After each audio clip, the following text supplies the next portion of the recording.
Magnus Önnheim. I'm very pleased to introduce with Monge-Ampere equations on compact Hessian manifold. Thanks, Misha, and thanks for the invitation. So, as Misha said, this is Monge-Ampere equations on compact Hessian manifolds, which is a joint work with Jakob, who talked here on Monday. It's based on a preprint that is not out yet, but will hopefully be out in a week or two on the archive. So, I don't know if Hessian manifolds are sort of common knowledge in this room, so I thought I would start by introducing what a Hessian manifold is. And vaguely speaking, it's just sort of a real Kähler manifold. And what I mean by this is that there is a sort of compatible coordinate structure and compatible with a Riemannian structure. So the first definition I'm going to make is what an affine manifold is.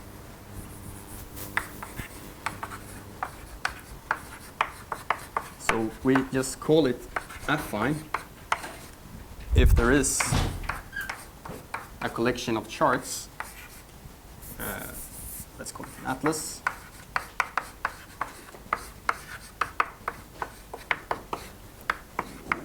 such that all these coordinate maps,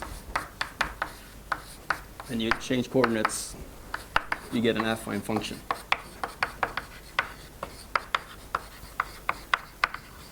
So somehow analogous to the complex structure on a complex manifold. And if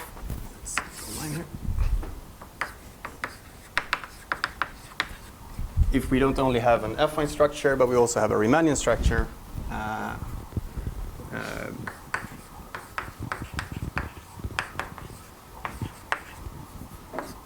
let's call it G.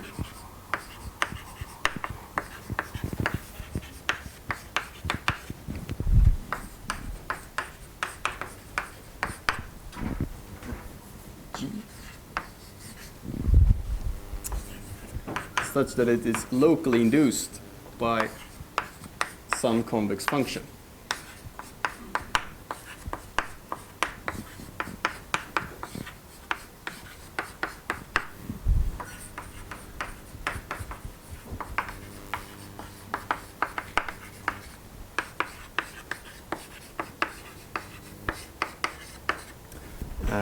Then we call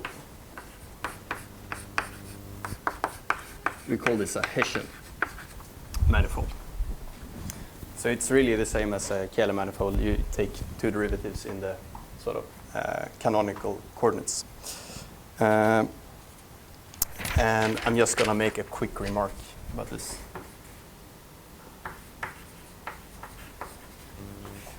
We give names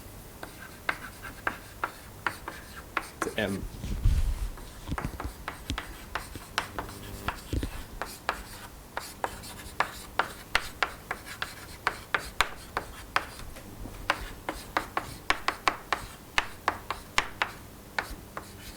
If we have these coordinate changes, if they have some extra structure, we put that name on the manifold as well.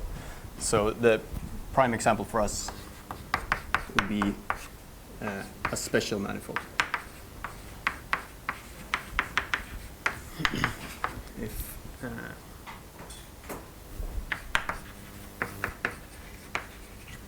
Which is just that these transition functions, the linear part of them,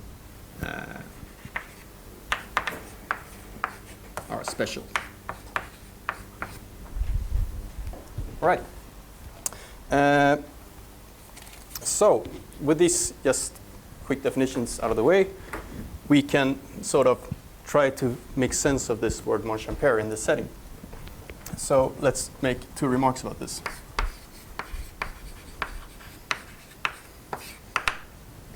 If I have two different potentials inducing the same metric, so G is both this tensor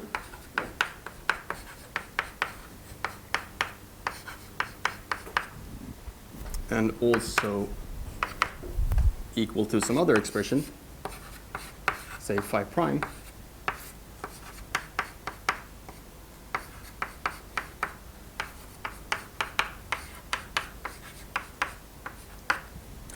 well, this must just mean that the difference of these functions has vanishing Hessian.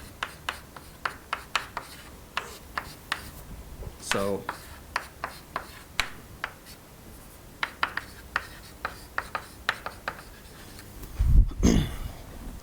so the difference is some affine function. And the second remark I want to make is, if M is special,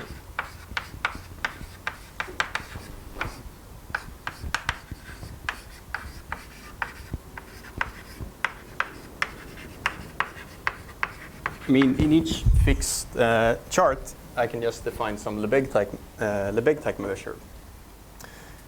But it will typically not be globally well defined. But if I have that the determinant of the linear parts of these transition functions is as determinant 1, it will be well defined. The Lebesgue measure is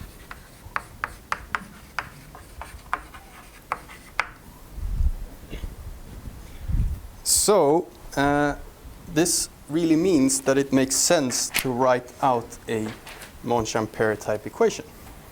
Is defined up to scaling? Or? Yeah, up to scaling.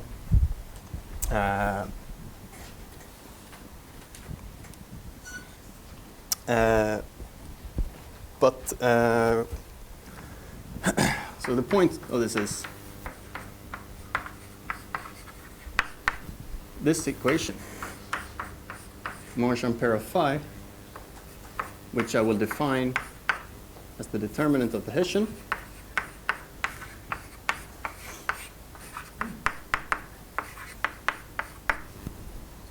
I can ask the question whether this is equal to,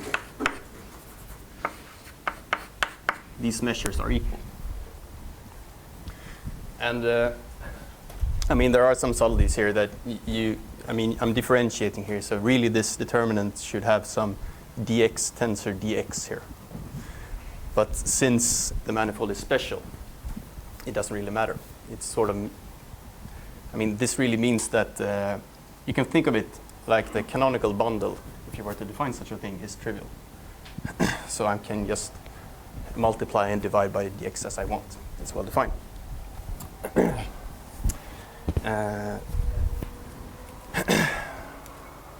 And simply well defined because this difference here is affine, so it doesn't affect the Monge-Ampere operator. So let me write a theorem that Sheng and Yao proved about these type of equations in the 80s.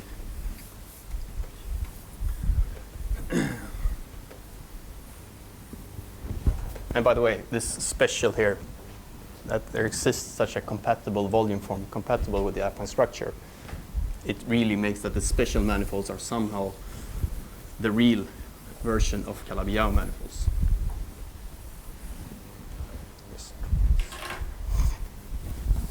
So it should not come as a surprise that what they proved, Sheng and Yao, is that this type of equation has solutions.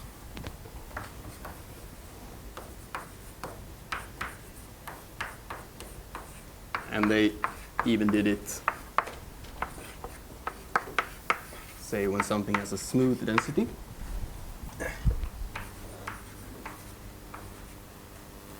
Let me put, yeah.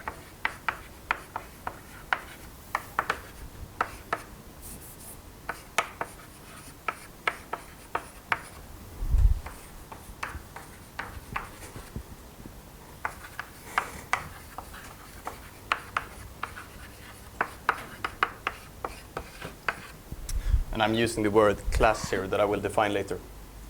But if you want to think of it, this really is a Riemannian metric. And if you sort of perturb this multi-valued function by an honest function, then we say that they lie in the same class. Yeah, but they don't, I don't think they have any example except a torus. They actually prove that it has to be a torus. So, and I'm going to prove that later, or a slightly weaker version. But we have a generalization. Me and Jacob.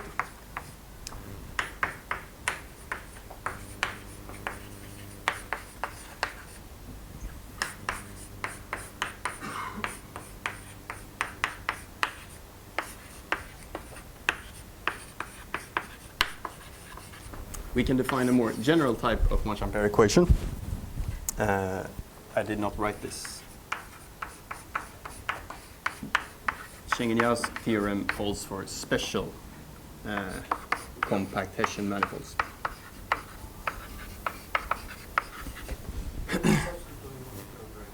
I'm going to define it later.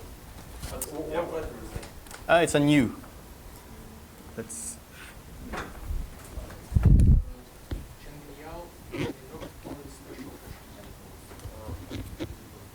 Sorry? Yeah, token special. I mean, there's a problem here, even defining what the Monge-Ampere operator is, or really, this thing doesn't exist. So it's not completely clear how to define the Monge-Ampere operator. That's why we have this reference measure nu here, because there is no canonical measure to work with if you're not special.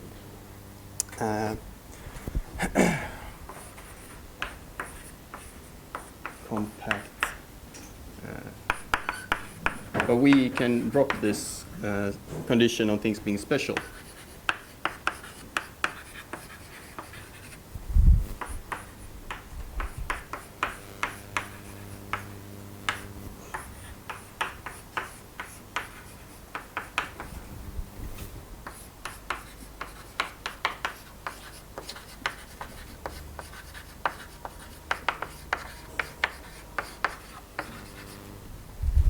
And we can solve it for any pair of probability measures, mu and nu. The catch is that nu does not live on M, but lives on some sort of dual. That is sort of the main thing in this paper, is defining this dual. Once you do this properly, everything else falls out quite nicely. And let me just mention just quickly that you get some regularity results out of this as well. And so do we. I'm not going to talk about any details about these regularity results, but you get them, and you get them quite nicely. What uniqueness? I mean, Schengen-Yau, in fact, the result is stronger. They also prove uniqueness in a given commodity class. Yep. The same thing? You can prove uniqueness if you assume that either of the measures have full support. And you can write this. Smooth, it is unique, right? Um, Smooth. I don't know actually. Non-vanishing smooth. I don't know any actually, because I mean, if you take the situation in Rn, you would typically need to assume, to get the interior estimates, you would need to assume that the densities are bounded from below by a constant bigger than 0. Yeah. Yeah, and this is sort of the correspondence here, is that you assume that they have full support.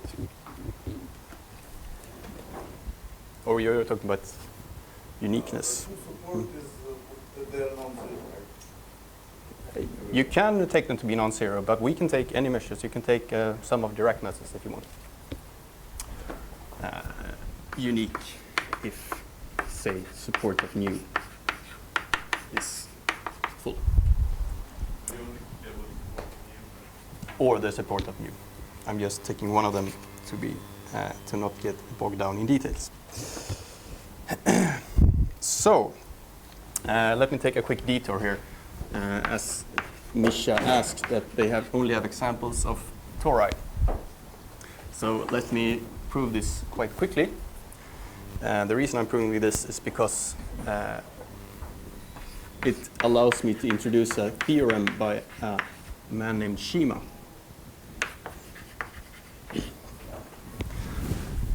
So this is something he proved in the 80s.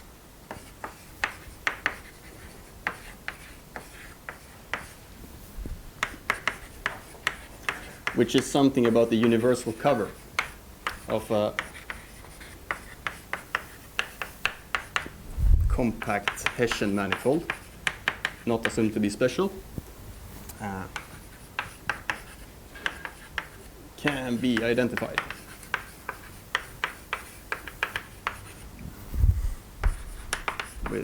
a convex domain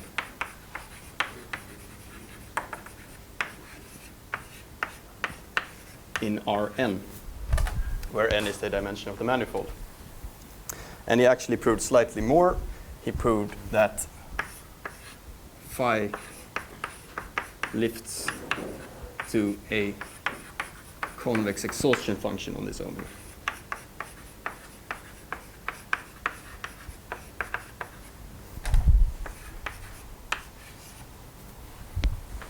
So instead of these multi-valued functions, you get an honest function. Sorry? Do we know anything about boundary? Is it smooth or something?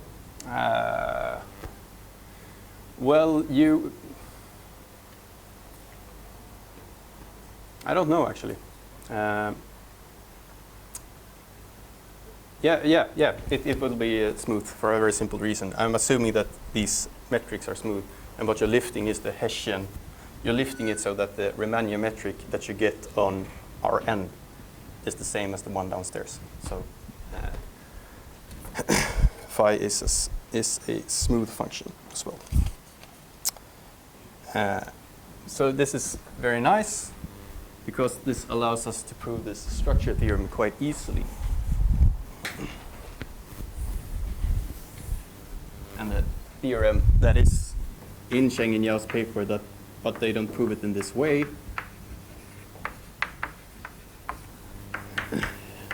It says that any special compact Hessian manifold can be deformed to a flat manifold.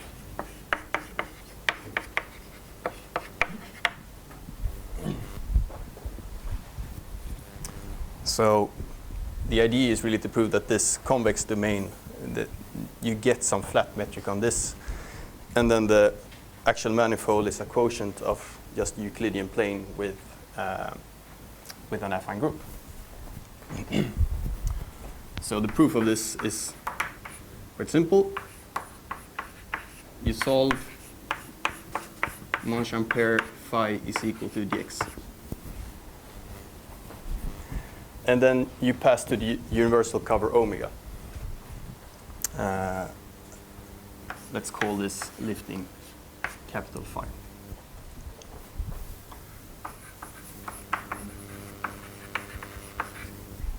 Well, it must mean that if you write out the Monge-Ampere equation of this lift, it's identically equal to 1. But I also know that phi must go to infinity as x goes to the boundary.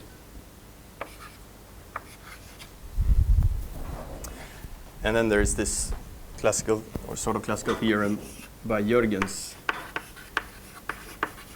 and Schrödinger-Wang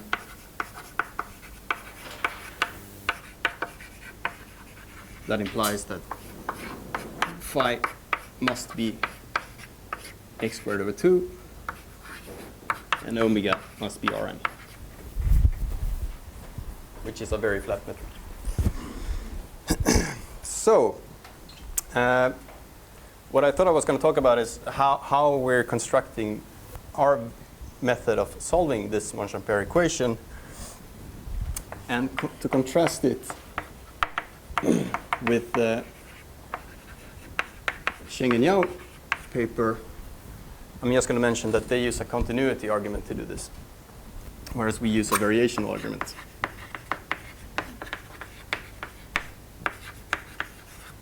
That makes things quite easy once you have defined all the things properly.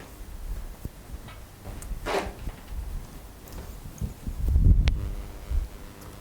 leave that. This theorem you are going through is in a natural sense this domain unique in Rn. This domain. In natural sense, of course you can change the uniqueness of this Of omega. function and domain. Yeah, it's unique up to trivial things. It's Just universal What- power, but it's flat connection. Yeah. Verse appears that any affine manifold is a quotient of a subset of Rn and it's non-decisional. Yeah. Or it's slightly weaker than that. I think there's some developing map that you have to take care of as well. Yeah, but I think for flat affine you can, it's Namizu result. Go from non-verified.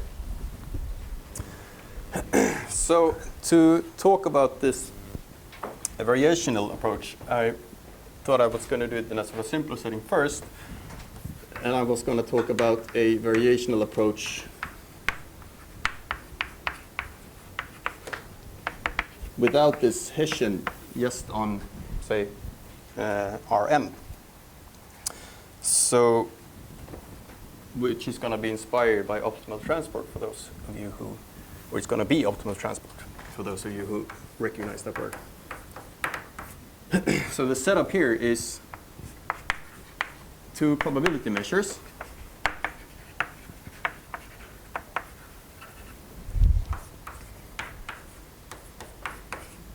That live in not M, but Rn, say with compact support. And for simplicity,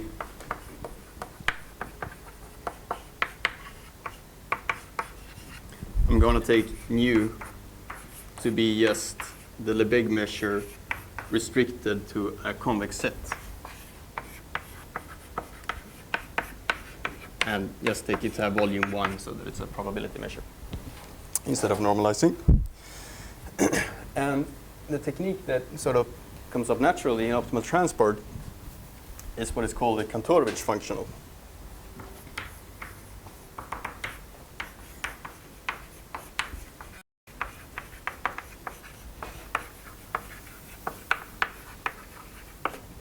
Which is this functional depending on mu and u,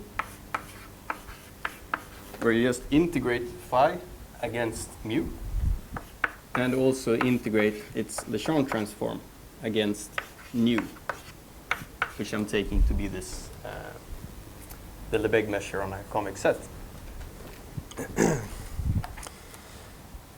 So what I'm claiming is that minimizers of this functional satisfy a Monge-Ampere equation. So let's try to show this somehow. So there are really two key observations in showing this.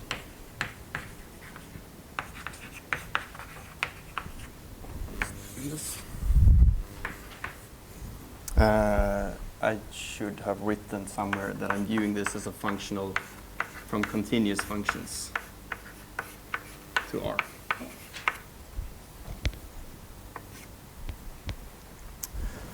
So phi is not necessarily convex? Not here, but it can be taken convex. And I realized I forgot to write what the actual Lechon transform is. Where phi star is this Lechon transform.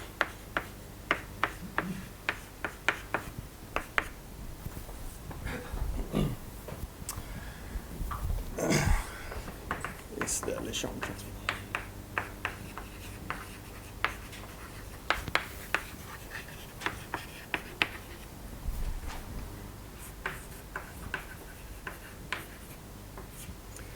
So the first remark is that, like Matthias asked,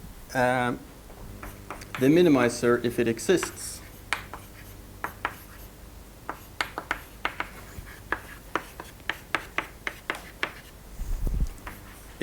we can assume that it's convex.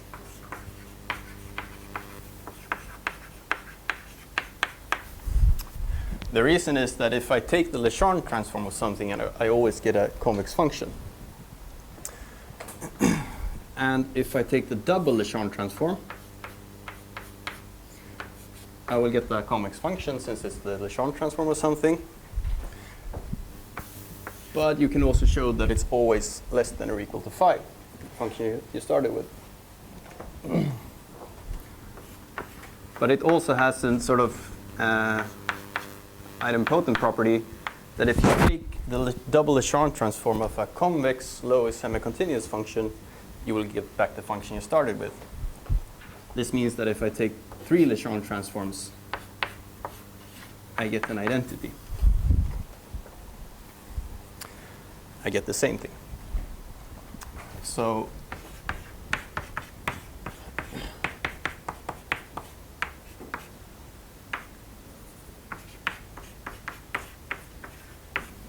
I can always do better. If I have a minimizer that's not convex, I can always make it better by taking 2 Hessian transforms.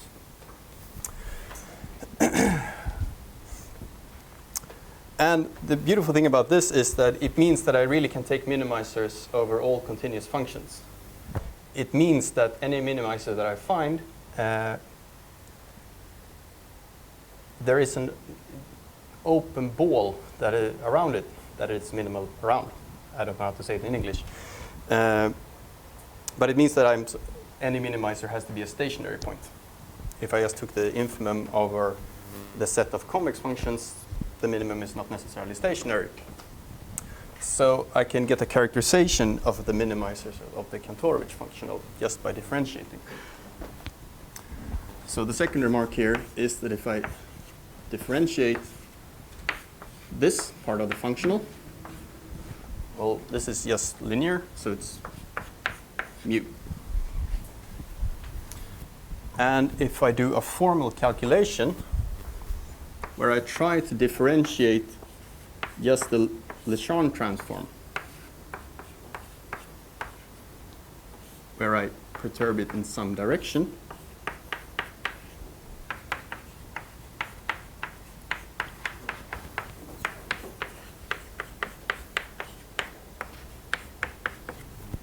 well, if I assume that at least the maximizer of this depends smoothly on parameter t, well, I will get p times the derivative of x, gradient of phi times the derivative of x, and at t equals 0, the gradient term on u vanishes, and I'm just left with u of x naught.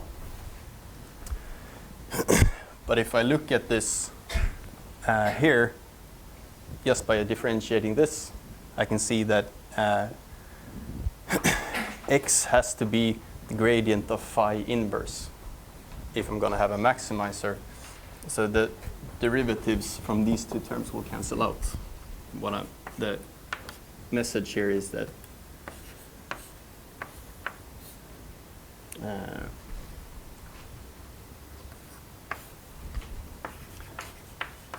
when you differentiate the Hessian transform, you get the value of the perturbing function in the point that realizes the sup at time t equals 0.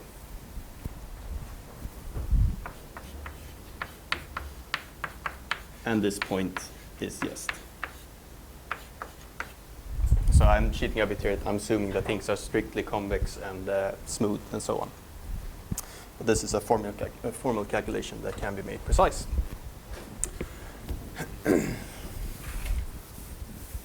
And if we feed this into this term here, we see that ddt at t equals 0 of phi star dp is really nothing but minus u of the gradient of phi inverse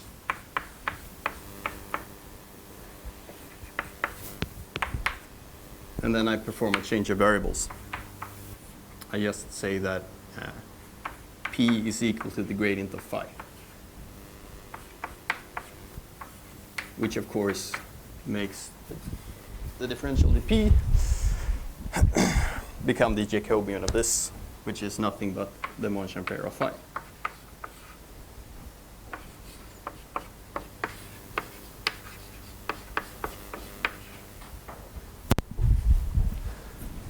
So the conclusion is, if you differentiate this functional at the point phi, you get mu minus the Monge-Ampere. And if you take that at the minimum, this is 0. Sorry?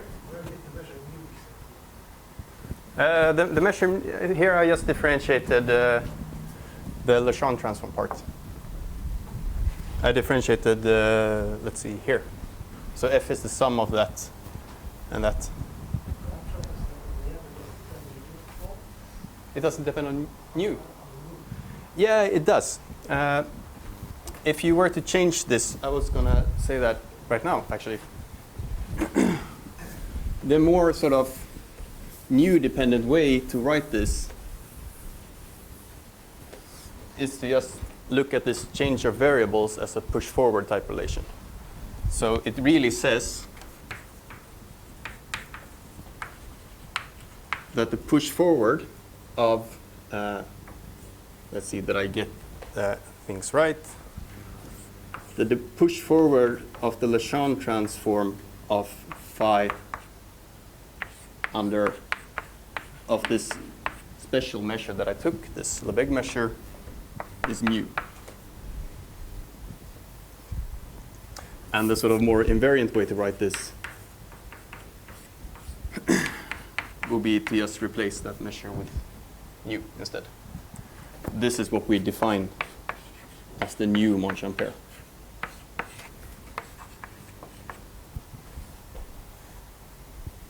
And it will be the same in our setting. Right.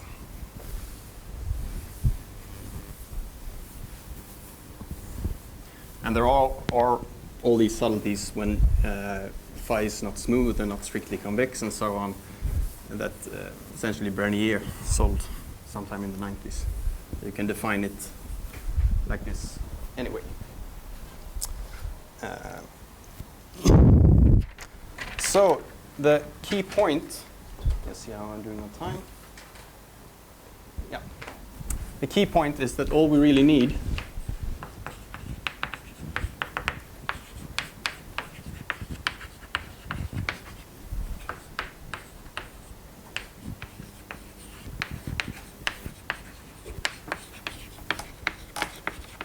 the key ingredient is that we have this primitive of the Monge-Ampere operator. And all we really need is, to get this primitive, is to have some kind of Lechon transform that is sort of well defined on Hessian manifolds.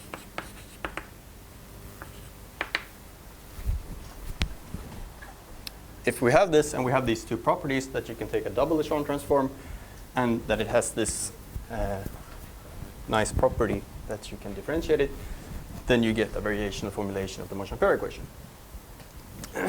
And all we really needed to make this happen was to have this subformula for the Lechon transform. I can just mention it briefly. There is Shima, the man with the universal cover, also has a Lechon transform for Hessian manifolds, but it's defined in terms of the gradient of the functions. So he cannot take the Lechon transform of a continuous potential, only of convex potentials. So the variational argument does not work with his Lechon transform. But we can fix this. So the goal for the rest of the talk will be just to define a Lechon transform on Hessian manifolds. And what we're going to do is we're going to look for a geometric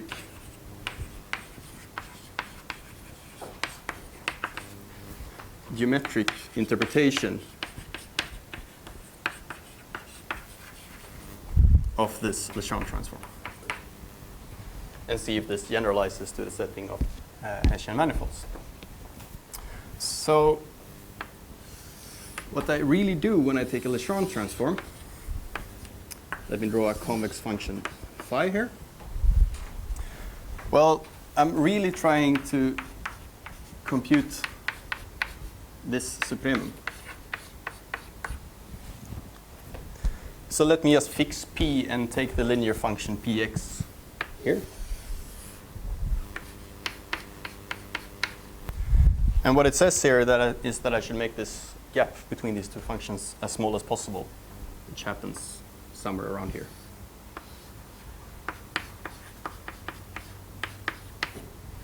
Let me just draw this thing here. So the real geometric thing that you're doing here, that we're doing here, is we can view really star as an operation that takes equivalence classes of affine functions.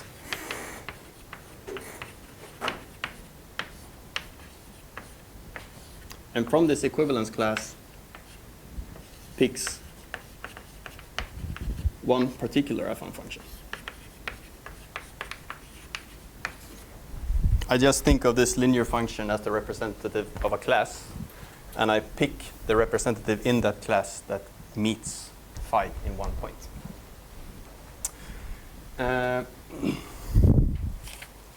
And this is a very crucial observation, because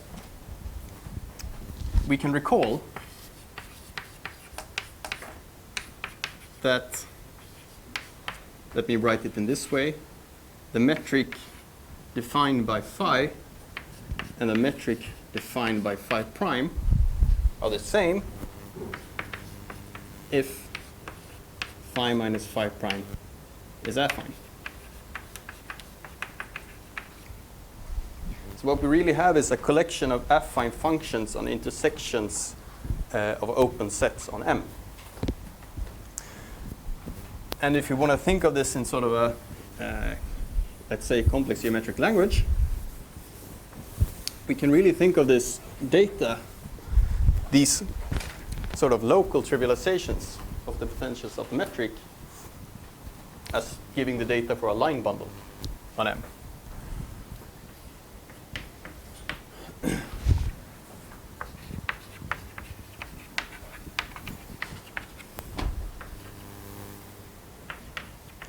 And what we actually use, we have not found any name in the literature for this, so we call it a log line bundle. Usually the transition functions are multiplicative for line bundles, but here we have additions of affine functions. So you should not really think of this as an actual line bundle, but rather you should think of these phis as corresponding to metrics on complex line bundles. And that's why we use the log line bundle, because it's sort of the logarithm of a line bundle. You turn multiplicative things into additive things.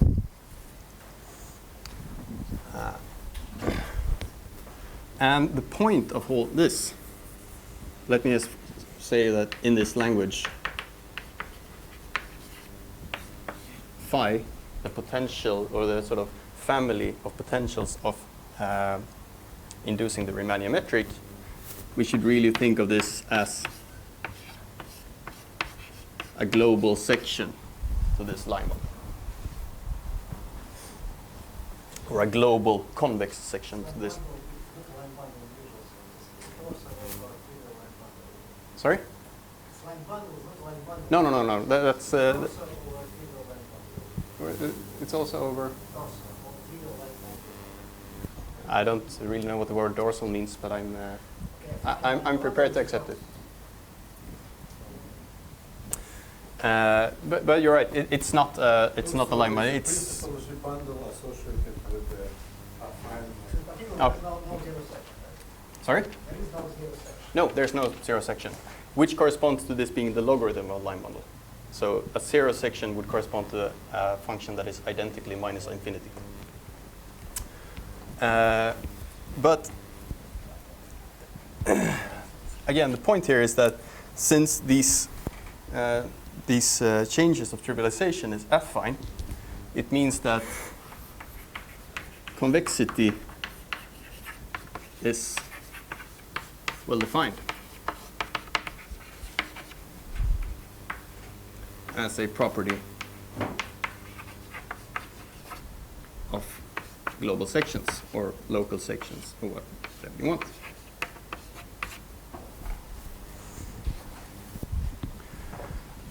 This means that you can actually talk about affine sections, the line bundles, to these log line bundles.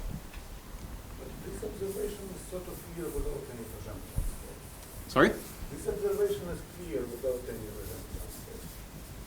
Yeah, but the point is that if you take this geometrical picture, you want to view the Legendre transform as something that takes representative affine functions to a specific affine function. And the observation here is really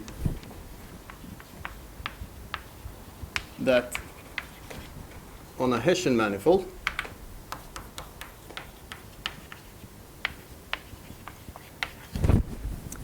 the star operation should really be a map from the global affine sections from M to L, taking the quotient by the fiber direction. So this is representative of affine sections. And it chooses one particular affine section.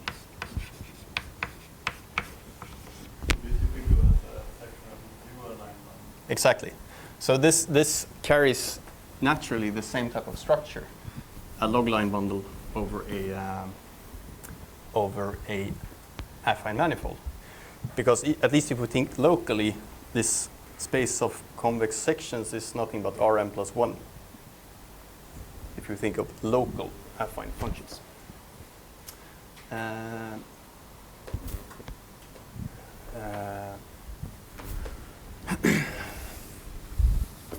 Oops.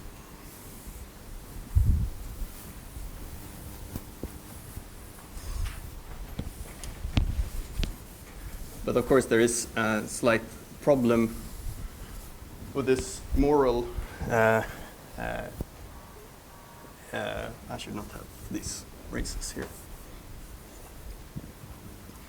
Is that as there are typically no subharmonic functions on a complex manifold, and there are typically very few global affine sections to one of these bundles. So this is typically empty.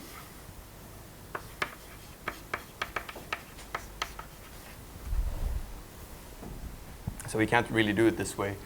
But thanks to the theorem from Shima, we can instead look for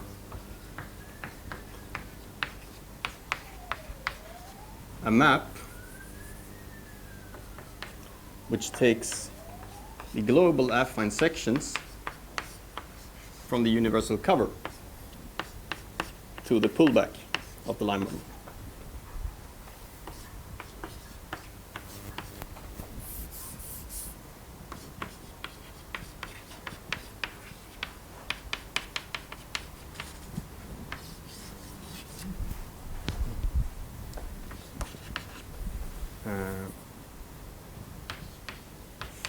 That preserves or respects the deck transformations on the universal cover omega. Because if it does, then we can just take quotients with an appropriate action, and we get something on the quotients. So what is this? This is star, and then you have this gamma affine, and then quotient by R, and then you have again gamma affine. What is this star? Is it Legendre? this is Legendre transform.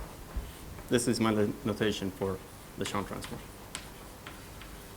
It conflicts with pullback, unfortunately. Do you mean that that's the Legendre transform of a function? No, I mean the Legendre transform of a section from M to L. So let's see.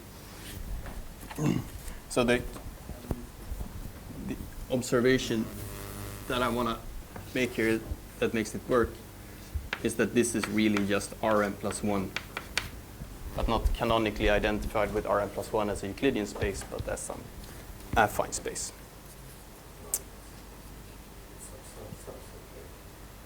Sorry? It's a subset, or omega is the whole RM. No. I mean this is functions from a convex affine functions from a convex domain to R, which it's just Rm plus 1. So what's the definition, really definition of this L? You mean you want a line bundle, you need a so-called co-cycle condition, right? Otherwise, why you call this L? I mean, lambda or whatever. What's the real definition? I think L is just volume bundle. It's a bundle of volume, right? No. No. L is a bundle. L is a Oh, it's a logarithm. That's your contribution. That's not the No, it's just the bundle that is defined by the metric phi that you put on your Hessian manifold. So it's like if you have a Kähler metric, it has local potentials, and the local potentials induce a line bundle. Yes. This defines the same thing, but only on the level of metrics of line bundles.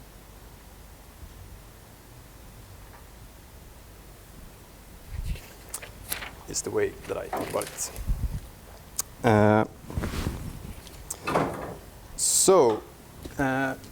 The final point, let's see how much time I have. I only have 5 minutes, fortunately. But I can still get to the main punchline. The main punchline is that, in particular, if we take P to lie in this space of affine sections, omega, then it's just a map between two affine manifolds. So if we let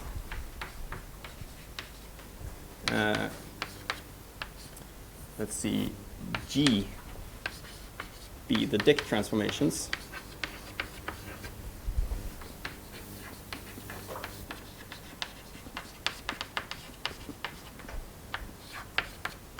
of this covering, M, I get an action on this space just by conjugating. So we get action on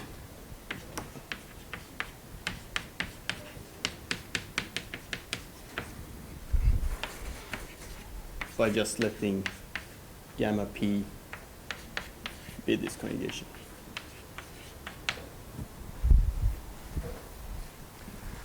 And the sort of theorem that, up to technical issues, implies this solution of the Monge-Ampere equation that I wrote in the beginning is this one. Let me just check my formulation of this.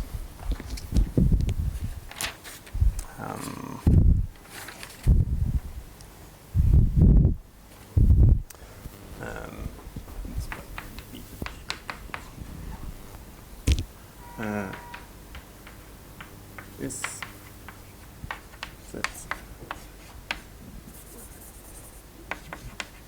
convex set,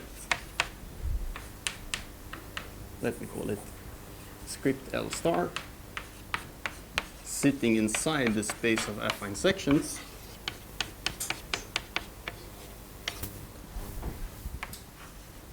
and omega star is the quotient of L star in the fiber direction.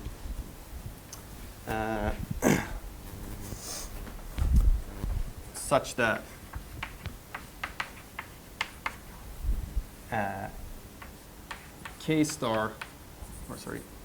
L star, which is the quotient of script L with this dual group action, and M star is omega star, also quotiented by this group action.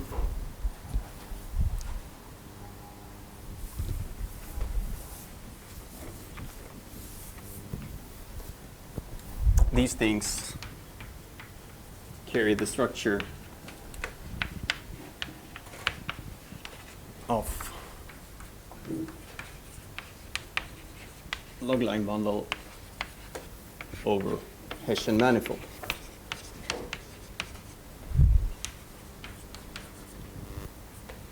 Moreover, M star. So L star over M star. Moreover,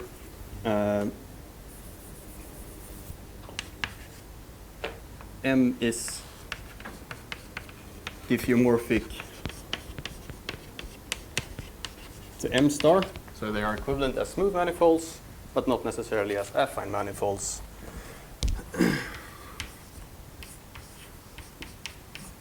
they're both convex open subsets of RM. Yes. And they're always. Sorry? I think if you have two open convex subsets, they're always defendable. Yeah, but yeah. So omega and omega star are obviously diffeomorphic, but the question if it passes to the quotient as well. So it's diffeomorphism is actually like where? So it's these quotients. Omega is a quotient. M is a quotient of omega, and this is a quotient. Yeah. Yeah. Yeah.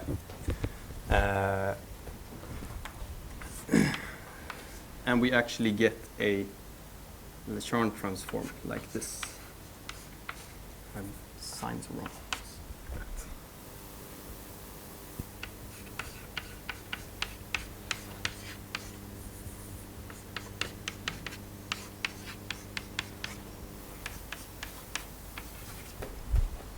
This gives you some convex function, or the convex section, something living, convex section from that to that. And you can show that it's equivariant just by a computation. So the point here is that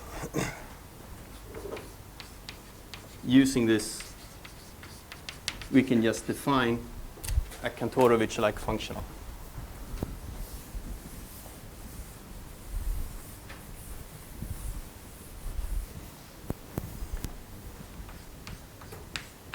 F of phi is equal to an integral over M and an integral over M star.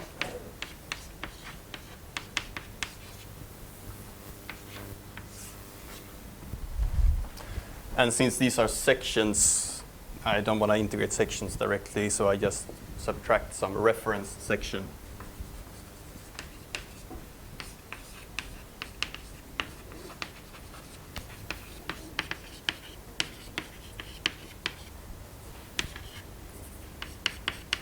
Or equivalently, some reference Hessian metric.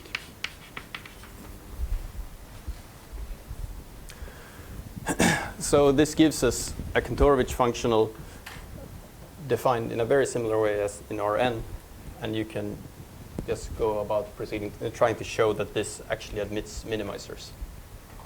I was hoping that I would have time to talk about that, but it's quite easy. Simply because essentially because this just defines an honest function on the manifold. So it will be bounded from above and below. And using that, it's the difference of convex functions, you get bounds on the second derivatives. This gives you a very easy bound of the oscillation of this function u. So it has to be the inf and the sup are bounded by a constant only depending on the line bundle, or really only depending on the reference metric phi naught. And you can get the same thing for the Lipschitz constants. So actually, this space of convex sections will actually be compact in the C0 alpha topology. So you get existence of minimizers very easily. And the bonus with this is that you get existence. The existence is really only comes from a compactness argument on these sections. It has more or less nothing to do with these measures. So you get it for singular measures, whatever. And all these uniqueness results also follow very easily from this formula.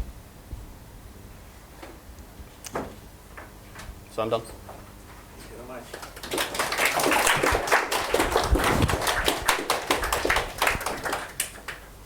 Questions?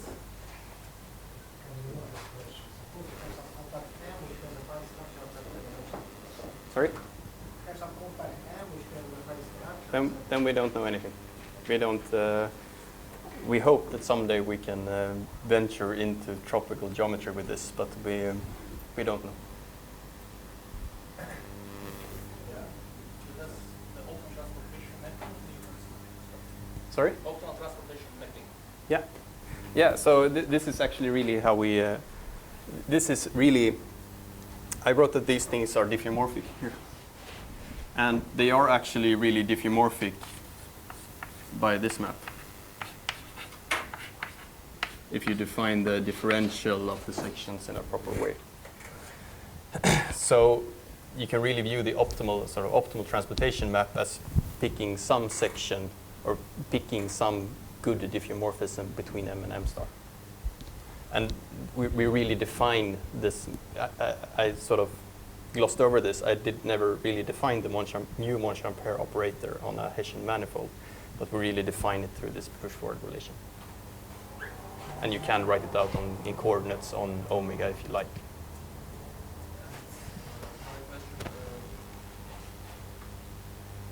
What we call converge functional is usually called dual converge functional. Yeah. And I never another problem. I never wrote dual. Yeah, you're right. So this is another functional, standard converge functional. Yeah. Do they also have it? We have some intricate version of it that is not completely perfect. But the point, I think that's actually one of the main points, because the usual Cantorage functional would be on our end something like this.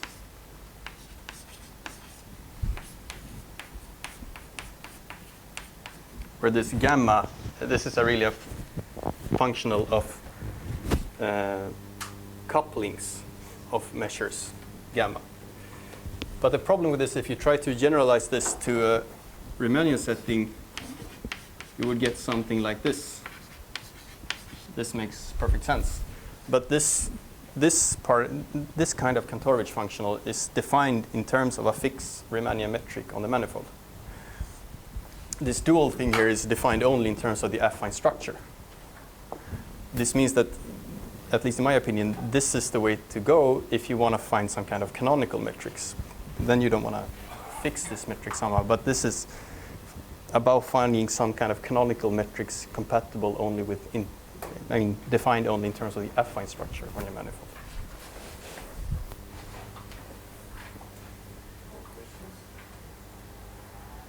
I have a question. So it seems that you prove compactness essentially of solutions with a given parameters, and this simplifies the Yao argument from 10 to 1, right? Yeah. Because it's like 50 pages paper. I don't think that paper is that long. The Sheng and Yao paper, they have a paper on, I think it's called something, Monge-Ampere. It's called, might even have the same title as this paper. This paper is actually funny because I think they wrote it in the 70s and then Yeah. they desperately failed to submit it to anywhere. Yeah. And then they just published in some conference proceedings. Yeah. And now it's completely unavailable. Yeah, Nobody has this paper. Sorry? Nobody has I have it as well. Yeah. Yeah, but I think it's quite long and complicated. And in fact, they use the context Monge-Ampere Yeah. at some point. They use that later when they try to show some kind of Keller-Einstein thing. But I guess they have smooth solutions. Yeah. This is not the case here. By the way, your solutions, will they be smooth if your data is smooth? Yes, because that's one very nice thing. Because you can actually just look at you can look at this as some sort of equation on the manifold, but you can also carry it up to the cover. Then it's really a statement about convex solutions to Monge-Ampere equations on Rn. And this means that if you just restrict your measures to balls, you can just use the interior regularity estimates of Caffarelli, and you just transplant everything from Rn to the manifold. So you get the same sort of gain to two derivatives and stuff. Questions? Thank you very much.